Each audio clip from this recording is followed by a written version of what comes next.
Hello, നമ്മളിപ്പോൾ Thailand വന്നിട്ട് 4-ാമത്തെ ദിവസമായി. നമ്മളിപ്പോൾ നിൽക്കുന്നത് ബാങ്കോക്കിലാണ് കേട്ടോ. ഇന്നലെ ഫുക്കറ്റിൽ നിന്ന് നമ്മൾ ഫ്ലൈറ്റ് കയറി ബാങ്കോക്കിലെത്തി. അപ്പോൾ ഇനി അടുത്ത് നമ്മുടെ ട്രിപ്പ് പോകണമെന്ന് വെച്ച് കഴിഞ്ഞാൽ നേരെ പട്ടായയിലേക്കാണ്. നമ്മൾ ബാങ്കോക്കിൽ നിന്ന് എയർപോർട്ട് ബസ് വിളിച്ചിട്ടാണ് പട്ടായയിലേക്ക് പോകണത്. ബാങ്കോക്ക് എയർപോർട്ടിൽ നിന്ന് ഇറങ്ങിയ 8-ാമത്തെ ഒരു എക്സിറ്റ് വഴി പുറത്തേക്ക് ഇറങ്ങി കഴിഞ്ഞാൽ നമുക്കവിടെ പട്ടായയിലേക്ക് പോകണ ബസ് കിട്ടും. രാവിലെ 7 മണി തൊട്ടൊക്കെ ഉണ്ട്. നമ്മളിപ്പോൾ 7:30 ബസ്സിനാണ് ബുക്ക് ചെയ്തിരിക്കുന്നത്. അവിടുന്ന് എയർപോർട്ടിൽ നിന്ന് ടിക്കറ്റ് എടുത്ത് നേരെ പട്ടായയിൽ നിന്ന് നമ്മൾ ഡയറക്റ്റ് പോകണമെന്ന് വെച്ച് കഴിഞ്ഞാൽ നമ്മുടെ എന്താ പറയുക, സാഞ്ചുറി ഓഫ് ട്രൂത്ത് എന്ന് പറഞ്ഞിട്ടൊരു ടെമ്പിളാണിത്, സാഞ്ചുറി ഓഫ് ട്രൂത്ത്. അപ്പോൾ അവിടേക്കാണ് നമ്മൾ പോകുന്നത്. ഇതാണ് കേട്ടോ നമ്മുടെ പട്ടായയിലുള്ള എയർപോർട്ട് ബസ്സൊക്കെ വന്ന് നിൽക്കുന്ന ഒരു ബസ് സ്റ്റാൻഡ്. അവിടെ നിന്ന് ഇങ്ങനെ ഒരു വണ്ടി വിളിച്ചിട്ടാണ് നമ്മൾ സാഞ്ചുറി ഓഫ് ട്രൂത്തിലേക്ക് പോകണം. സാഞ്ചുറി ഓഫ് ട്രൂത്തിനെ പറ്റി പറയുകയാണെങ്കിൽ ഒരുപാടുണ്ട്. തടി കൊണ്ട് മാത്രം ഉണ്ടാക്കിയിരിക്കുന്ന ഒരു അത്ഭുത സൃഷ്ടി എന്നൊക്കെ പറയാം. അത് കാണാൻ പോകണമെങ്കിൽ എൻട്രി ഫീസും കാര്യങ്ങളൊക്കെ ഉണ്ട്. അത് അവിടെ നിന്ന് എടുക്കാം, അല്ലെങ്കിൽ ഓൺലൈൻ വഴി ഏതെങ്കിലും ആപ്പ് വഴി നമുക്ക് എടുക്കാം. ഇതിപ്പോൾ നിങ്ങൾ കണ്ടുകൊണ്ടിരിക്കുന്നത് വെച്ചാൽ നമ്മൾ അവിടുത്തെ വർക്ക് പൂർത്തിയായിട്ടില്ല. അത് ഇനി എത്ര കൊല്ലം എടുക്കുമോ അത് പൂർത്തിയാവണമെന്നും കറക്റ്റ് അറിഞ്ഞുകൂടാ. അവിടെ ഇപ്പോഴും വർക്ക് നല്ല അടിപൊളിയിൽ നടന്നുകൊണ്ടിരിക്കുകയാണ്. പലതൊക്കെ ഉണ്ടാക്കി വെച്ചിട്ട് നമുക്ക് തന്നെ ഇങ്ങനെയൊക്കെ ഉണ്ടാക്കാൻ പറ്റുമെന്നുള്ളൊരു ചിന്തയാവും. പിന്നെ നമുക്ക് എല്ലാവർക്കും അവിടെ ചെല്ലുമ്പോൾ ഈ കൺസ്ട്രക്ഷൻ ഫീൽഡൊക്കെ വെക്കുന്ന ഒരു തൊപ്പി ഉണ്ടല്ലോ, ഒരു ക്യാപ്പ്, അത് നമുക്ക് തരും. കാരണം വെച്ച് കഴിഞ്ഞാൽ അവിടെ വർക്ക് നടന്നുകൊണ്ടിരിക്കുന്ന കാരണം എന്ന് പറഞ്ഞാൽ പല സാധനങ്ങളും ചിലപ്പോൾ ഇടിഞ്ഞു പൊളിഞ്ഞ് തലയിൽ വീഴാനൊക്കെ ചാൻസ് ഇട്ടാ കുഴപ്പമില്ല, അങ്ങനെ പ്രശ്നമൊന്നും ഉണ്ടാവില്ല എന്ന് തോന്നുന്നു.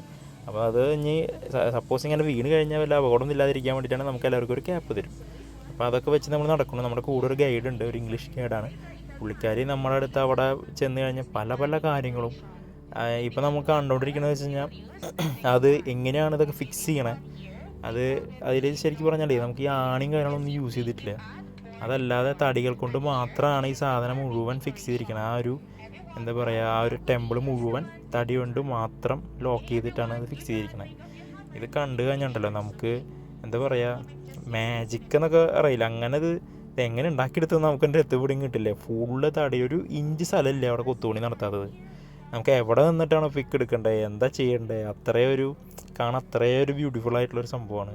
എനിക്ക് തോന്നുന്നു ഇതിനും മേലെ ഒരു മരം കൊണ്ട് ഉണ്ടാക്കാൻ പറ്റുന്ന ഒരു സംഭവം ഇനി ഉണ്ടാക്കാൻ പറ്റില്ല. അത്രയും ഗംഭീരമായിട്ട് ചെയ്ത് വെച്ചിരിക്കുന്നത്.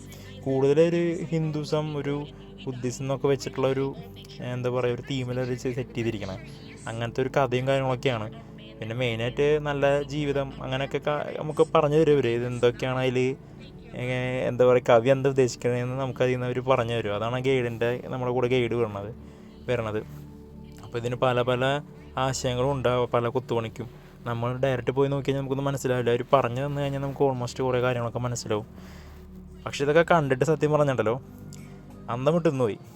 അവിടെ നിന്ന് പുറത്തിറങ്ങിയപ്പോഴേ അവിടെ ഒരു ഹോട്ടലുണ്ട്. അവിടെ ഒരു ടീം ഇങ്ങനെ നല്ല രസമായിട്ട് എന്തോ വാദ്യോപകരണങ്ങളൊക്കെ വായിക്കുന്ന ഒരു കുട്ടി ചെറുതായിട്ട് ഡാൻസ് കളിക്കേണ്ടത് കണ്ടപ്പോൾ രസം. ഇപ്പോൾ എടുത്ത വീഡിയോ ആണ്.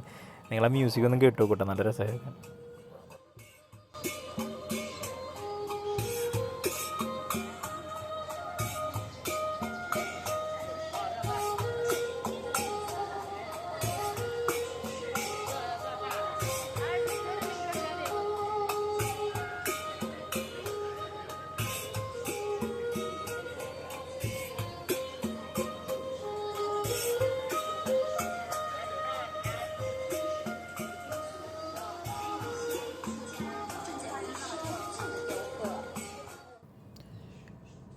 പിന്നെ ഈ ഒരു സംഭവത്തിൻ്റെ ഉയരം എന്ന് പറയണത് ഒരു 105 മീറ്ററാണ് ഇതിൻ്റെ ഗോപുരത്തിൻ്റെ ഉയരം വരുന്നത്. ഇത് കുറേ നേരം നോക്കി എന്നാലും നമുക്കൊരു മടുപ്പ് തോന്നില്ല കേട്ടോ. കാരണം അത്ര അധികം രസമാണ് അതിൻ്റെ കൊത്തുപണിയും കാര്യങ്ങളൊക്കെ കാണാൻ വേണ്ടിയിട്ട്. അതെന്തൊക്കെയാണ്, എവിടെയൊക്കെ, ഏതൊക്കെ മൂലയ്ക്ക് വെച്ചിരിക്കണമെന്ന് അറിയില്ല. നമ്മളിഞ്ഞിട്ട് അവിടെ നിന്ന് പുറത്തിറങ്ങിയിട്ട് അവിടെ ഒരു ഹോട്ടലിൽ കയറി ഭക്ഷണം കഴിച്ചിട്ട് നമ്മുടെ അടുത്ത ഉദ്ദേശം പട്ടായയിലൊരു ഷോ ഉണ്ട്, അൽക്കസാർ ഷോ എന്ന് പറയും. അൽക്കസാർ ഷോ അത് അവിടുത്തെ എന്താ പറയുക, തനതായ എന്തോ സംഭവമാണ്. അവിടുത്തെ കാര്യങ്ങളൊക്കെ ഒരു മാജിക്കൽ ഷോ ആണ്. അവിടുത്തെ കഥകളും അങ്ങനെയൊക്കെ പറഞ്ഞിട്ടൊരു സംഭവമാണ്. ഇപ്പം അങ്ങനെ ഇതല്ല, ഒരു ഡാൻസ് പോലത്തെ, ഒരു ക്യാമറ പോലത്തെ ഒരു സംഭവമാണത്. പക്ഷെ നല്ല രസമായിരുന്നു കേട്ടോ അത് കാണാൻ വേണ്ടി. അപ്പോൾ അത് കാണാൻ വേണ്ടിയിട്ടുള്ള ഞങ്ങളുടെ പട്ടായയിലുള്ള ബൈക്ക് റൈഡാണ് കാണുന്നത്. നമ്മൾ ഓടിച്ചില്ല, നമുക്കവിടെ ഈ ബൈക്കൊക്കെ ടാക്സി പോലെ വിളിക്കാൻ കിട്ടും. നമ്മുടെ ഗ്രാബ് എന്ന് പറഞ്ഞൊരു ആപ്പാണ് കേട്ടോ. അത് നമ്മുടെ ഊബറൊക്കെ ഇവിടുത്തെ പോലത്തെ ഒരു ആപ്പാണ് ഗ്രാബ്. അപ്പോൾ അവിടെ ബുക്ക് ചെയ്ത് കഴിഞ്ഞാൽ ചീപ്പ് റേറ്റിന് സ്കൂട്ടറും കാര്യങ്ങളൊക്കെ കിട്ടും. അങ്ങനെ ബുക്ക് ചെയ്യാം. പിന്നെ റോഡ് സൈഡിലൊക്കെ ഇഷ്ടംപോലെ സ്കൂട്ടർ ടാക്സി ഉണ്ട്. അപ്പോൾ അതങ്ങനെ വിളിക്കാം. സംഭവം അത് ചിലവ് കുറച്ച് പോകാൻ പറ്റിയൊരു വഴിയാണ്. അപ്പോൾ അങ്ങനെയാണ് പോയത് സ്കൂട്ടറിൽ. അങ്ങനെ കുറച്ച് കാഴ്ചകൾ പോണ വഴിക്ക് നമ്മൾ കണ്ടു. തിരിച്ച് നമുക്ക് ഈ വഴിക്കൊക്കെ വരണ്ട കേട്ടോ. അവിടുത്തെ മെയിനായിട്ടുള്ള എന്താ പറയുക സ്ട്രീറ്റും കാര്യങ്ങളൊക്കെ ഈ വഴിക്കൊക്കെ തന്നെയാണ്. അപ്പോൾ നമ്മൾ അൽക്കസാർ ഷോയിലാണ് ഇപ്പം വന്നിരിക്കുന്നത്. ഷോ എന്ന് പറഞ്ഞാൽ ഒരു രക്ഷയില്ലാത്ത ഷോയാണ് കേട്ടോ. അൽക്കസാർ മാജിക്കൽ ഷോ എന്നൊക്കെയാണ് അവരതിന് പറയണത്. ശരിക്കും ആ പറഞ്ഞ പോലെ മാജിക്കൽ ഷോ തന്നെയായിരുന്നു. എന്തൊരു രസമാണെന്നറിയോ. നമ്മൾ ഓൺലൈനിലായിട്ട് വേണം നമുക്കത് ബുക്ക് ചെയ്യണം കേട്ടോ, അതിൻ്റെ ടിക്കറ്റും കാര്യങ്ങളൊക്കെ ബുക്ക് ചെയ്യണമെങ്കിൽ. കാരണം ഓൺലൈനിൽ ബുക്ക് ചെയ്താലാണ് നമുക്ക് അത്യാവശ്യം റേറ്റ് കുറവും കാര്യങ്ങളൊക്കെ കിട്ടുമോ. നമ്മൾ ഓൺലൈൻ ബുക്ക് ചെയ്ത കാരണം എന്താ പറയുക, അത്യാവശ്യം എപ്പോഴും സീറ്റൊക്കെ കിട്ടിയത്. എങ്ങനെ കിട്ടിയെന്ന് എനിക്കൊരു പോലും കിട്ടണില്ല. സാധനം എങ്ങനെ കിട്ടി, നമ്മളെ ഫ്രണ്ടിലാണ് നമുക്ക് കിട്ടിയത്. അതുകൊണ്ട് നല്ല വ്യക്തമായിട്ടിരുന്ന് കാണാൻ പറ്റി നമുക്ക്. പിന്നെ അത് ഫുള്ളായിട്ട് വീഡിയോ എടുക്കാൻ പറ്റില്ല കേട്ടോ, കാരണം അത് അവിടെ എടുക്കാൻ പാടില്ല എന്ന് പറഞ്ഞിട്ട് അവർ കുറച്ച് കഴിയുമ്പോൾ വരും. കുറച്ച് വീഡിയോ നമുക്ക് എടുക്കാം, ആദ്യത്തെ ഒരു 1-2 മിനിറ്റ്. മൊത്തം ഒരു 1.5 മണിക്കൂറോളം ഈ പരിപാടി ഉണ്ട് അവിടെ. ഈ 1.5 മണിക്കൂർ എങ്ങനെ കഴിഞ്ഞെന്ന് അറിയില്ല. ഈ പരിപാടി എല്ലാം കഴിഞ്ഞ് കഴിഞ്ഞിട്ട് ഇവർ പുറത്തിറങ്ങി നിൽക്കും അവരുടെ ഫോട്ടോസും അങ്ങനെയുള്ള എടുക്കാൻ വേണ്ടി. അതെല്ലാം കഴിഞ്ഞ് ഞങ്ങൾ നേരെ സ്ട്രീറ്റിലേക്ക് പോയി. സ്ട്രീറ്റ് ഞങ്ങൾ അധികം നേരം നടന്നില്ല കേട്ടോ, കാരണം വെച്ചാൽ സ്ട്രീറ്റ് കുറേ അങ്ങനെ എടുക്കുക. നമ്മൾ വന്നിട്ടുള്ളൂ, പിന്നെ റെസ്റ്റ് ചെയ്തിട്ടില്ല. ഫുള്ളി നടത്തവും കറക്കം തന്നെയൊക്കെ ആയിരുന്നു.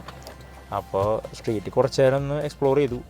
അത് കഴിഞ്ഞിട്ട് പിന്നെ നമ്മൾ എടുത്തേക്കണ ഹോട്ടൽ പട്ടായയിലുള്ള ഹോട്ടൽ തന്നെ കേട്ടോ. അവിടെ നിന്ന് അധികം വഴി നടക്കാമല്ലോ, ഒരു 1 കിലോമീറ്ററിൻ്റെ അടുത്ത് നടന്നു കഴിഞ്ഞാൽ നമ്മൾ ആ സ്ട്രീറ്റും കാര്യത്തിലൊക്കെ നമുക്ക് എത്താം.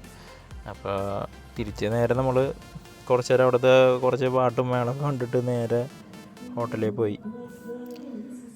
അപ്പോൾ ഓക്കെ, അടുത്ത ദിവസത്തെ വീഡിയോ ആയിട്ട് അടുത്ത ദിവസം കാണാം.